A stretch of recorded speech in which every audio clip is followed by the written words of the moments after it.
अस्सलाम वालेकुम। आऊं आहियां अवां जो मेज़बान अशरफ बुखारी। मुख़्तलिफ़ शख़्सियतनि सां हाल अहवाल कचहरियूं थींदियूं आहिनि, किर्त मालूम कंदा आहियूं। हिन वक़्तु असां सां नाले वारो कानूनदान रोशन लखण साहब मौजूद आहिनि। 2013 में हिकिड़ो नोटिफिकेशन जारी थियो सुप्रीम कोर्ट ऑफ पाकिस्तान मां, जंहिंजा दरख़्वास्त गुज़ार साईं आहिनि ऐं उहो इन हवाले सां दरख़्वास्त ॾिनी वई त हिते सनती इदारा घोटकी में खोड़ सारा मौजूदु आहिनि, पर हितां जे मक़ामी माण्हुनि खे रोज़गार बि न पियो ॾिनो वञे। गॾोगॾु जेका ऑयल गैस फील्ड आहिनि, 5 किलोमीटर जी सराउंडिंग में जेका ॻोठ आहिनि, उन्हनि खे गैस जी फरहमी बि न पई ॾिनी वञे।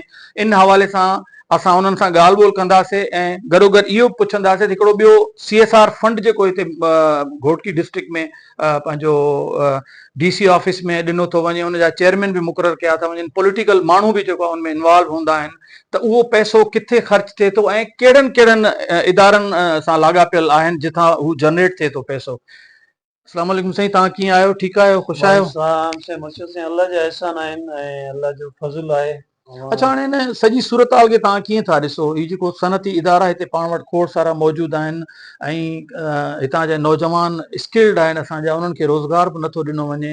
गॾोगॾु CSR फंड्स जी बि ॻाल्हि जेकी पहिरीं मां कई तव्हां सां, त CSR फंड्स उहो किथे यूटिलाइज़ थिए थो, पर कहिड़नि कहिड़नि इदारनि मां उहो कलेक्ट थी जेको आहे असां वटि जमा थिए थो। पॉलिटिकल माण्हू उन जा चेयरमैन बि थियनि था ऐं ॿियो जेको हुनजो पार्ट आहे, गैस फील्ड जेकियूं असां वटि मौजूदु आहिनि, उन गैस फील्ड जी सराउंडिंग में जेका 5 किलोमीटर या 6 किलोमीटर भरिसां जेका ॻोठ आहिनि, उन्हनि खे गैस जी फरहमी शुरू में त कोन ॾिनी पई वञे। हिन महिल जेकी सूरत हाल असांखे नज़र पई अचे, सोशल मीडिया ते बि असां उन्हनि शयुनि खे ॾिठो, उहे हाईलाइट थियूं आहिनि त बाबा पॉलिटिकल माण्हुनि शायदि जेको आहे उन्हनि खे मंज़ूर करायो आहे त ॻोठनि में जेको आहे 5-5 किलोमीटर ते जेको आहे हिकिड़ा फार्म जेको आहे डिस्ट्रीब्यूट थिया आहिनि। हाणे इन सॼी सूरत हाल खे तव्हां कीअं था ॾिसो? इहो तव्हां जूं काविशूं आहिनि या पॉलिटिकल माण्हुनि जूं? रात में असां काफ़ी प्रोग्राम भी किया आहिनि, उर्दू चैनल्स ते भी किया। असांजो को पॉलिटिकल मक़सद त कोन्हे त असां इन्हनि शयुनि खे कयूं, पर एतिरे ताईं असांजी कोशिशि आहे असांजी सागर तरक़ियाती तंज़ीम जी, त असां माण्हुनि जे अंदरि एतिरो शौर पैदा कयूं त ही जेके हक़ आहिनि, जेके तव्हां जूं सहूलियतूं आहिनि, इहे तव्हांजो हक़ आहिनि, इन्हनि जे वठण लाइ कहिड़ा कहिड़ा प्लेटफॉर्म्स आहिनि। नंढो मुख़्तसिर तव्हांखे गैस जे इशू ते क्लियर कयूं, उन खां पोइ CSR ते अचूं था। त गैस फेडरेशन ऐं वफ़ाक़ जा जेके ॿिया इदारा आहिनि, उन्हनि जी कोशिशि हुई त गैसिफिकेशन जी जेका 2013 में आर्डर आहे, उन में 22 जे आख़िरी के ते जेको जस्टिस हिकिड़ो हुकुमनामो जारी कयो आहे त 5 किलोमीटर जे चौधारी तव्हां गैस ॾियो, उन खे ख़तमु कयो वञे। उनजे लाइ काफ़ी तकलीफ़ूं मुशक़तूं बर्दाश्त करण खां पोइ आउं त इन पूरे जेको आहे कम जो किरदारु या इन जी महिनत जेका आहे उहा सागर तरक़ियाती तंज़ीम जी पूरी टीम ऐं जस्टिस के आगा खे ॾींदुसि, जंहिं इन खे 2 साल मुसलसल दॿा जे बावजूदि इन खे बहाल कयो ऐं उन ते जेका आहे कोई 8 साल जो टाइम पीरियड रखियो वियो ओवरऑल सिंध में, त 8 साल जे अंदरि असां 5 किलोमीटर पूरा कंदासीं। घोटकी जो पहिरियों फेस थी चुको हुयो, हीउ सेकेंड फेस आहे।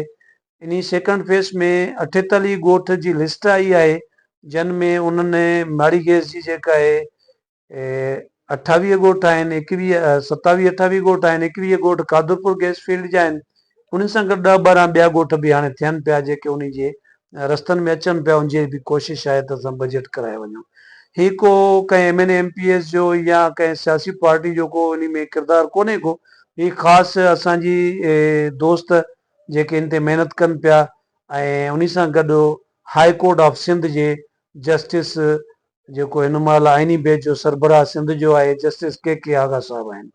उन में कुझु ब्यूरोक्रेट्स आहिनि, कुझु ज़िलनि जा DC हज़रात आहिनि, जेके जिन खे थोरो ख़ुदा जो ख़ौफ़ आहे, उहे कुझु अवाम लाइ माना हिकिड़ा लेटर्स जेके असांखे घुर्बल हुआ उहे उन्हनि ॾिना आहिनि। अक्सरियत सिंध में जेतिरा बि ब्यूरोक्रेट्स या DC आहिनि, उहे मक़ामी जेका रियासत जे अंदरि रियासतूं आहिनि, हर ज़िले में कंहिं ठेकेदारी ॾिनी वई आहे। असांजो मक़सदु इहो न आहे त असां उनखे निशानदेही कयूं, पर इहो आहे त उहो उनजी कमदारी में अक्सरियत ब्यूरोक्रेट्स आहिनि। अचो त गैसिफिकेशन खां अलावा या गैसिफिकेशन केतिरी असांजा हक़ आहिनि, केतिरा असांजा उन्हनि जे मथां कंपनीज़ जे। घोटकी ज़िले जे अंदरि 9 ब्लॉक आहिनि, तेल गैस जा 9 ब्लॉक आहिनि, जंहिंजी जेका एक्सप्लोरेशन सुई गैस ख़रीद थी करे।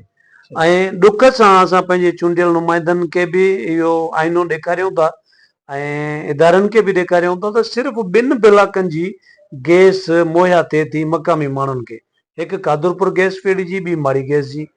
उन खां अलावा असांजा 7 गैस जा ब्लॉक पैदावारी ब्लॉक्स आहिनि जिते कंहिं हिकिड़े ॻोठ खे बि, जीअं मां हिकिड़ो नंढो मिसाल ॾींदुसि, तव्हांजे मीरपुर जो हिकिड़ो ब्लॉक आहे ऐं उन कंपनी ॾे असांजा कोई तक़रीबन 2 अरब रुपया घोटकी ज़िले जा आहिनि, उन 1 रुपयो बि जमो न करायो आहे। सरदार खान घोटे जे ॻोठ जी 0.5 किलोमीटर ते बदर गैस फील्ड आहे, उन हिकिड़े ॻोठ खे बि गैस यूटिलाइज़ेशन न आहे ॾिनी, फरामी गैस जी फरामी न थी आहे।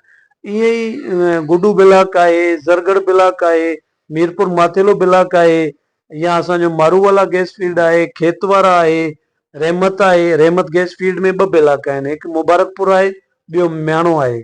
म्यानो में बि को बि गैस जी सप्लाई न थी आहे ऐं न ई कोई चूंडियल नुमाइंदो इन शयुनि ते माना वक़्तु पंहिंजो खपाइण थो चाहे।